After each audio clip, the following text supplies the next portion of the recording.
You who stand in the pulpits who are not born again. Is this unloving? No, it's loving. It's unloving to be scared to offend. So you let people go to hell, including preachers. It's loving to know you may never be invited again, even to a nation, by some of the things I say, but to still say it no matter what the cost, so that once in their life they heard. That's loving. It's very unloving to be scared of offending, for fear of losing those that give their tithing to you. Oh, listen carefully. The Pharisees are alive and well on planet Earth today. Do you honestly think the words Christ said to them were meant just for that generation, that moment? No. To this day, men who reject truth, who would be spiritual leaders in the organized church, the organized, established movement of God as it was in his day, men standing in those pulpits right to this day, standing in our pulpits, who reject truth, who fight and oppose those who bring truth because they feel threatened by them. They undermine the truth. 2 Peter 2 verse 2, the way by whom the way of truth shall be evil spoken of. God speaking of people who theologically will undermine those who bring truth. They speak evil of the things they understand not. They themselves, having a form of godliness, deny the power thereof. They deny that there's such a thing as a transformed life. They deny that there's such a moment that you can be born again, where old things pass away, old things become, because they haven't experienced it. They stand and they undermine.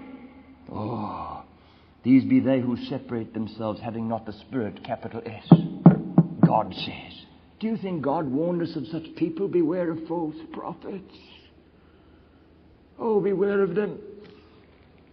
Oh, God warns you, preachers, who are not born again. Woe to you, you scribes, you Pharisees, you hypocrites!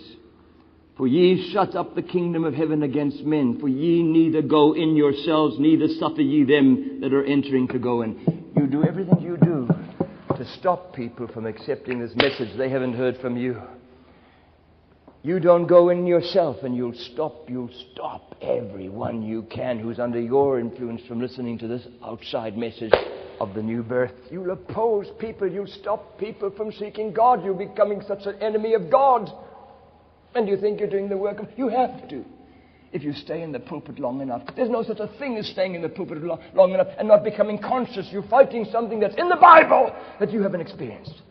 And keeping people from it. Oh, you have to prove yourself successful to your denomination and your people.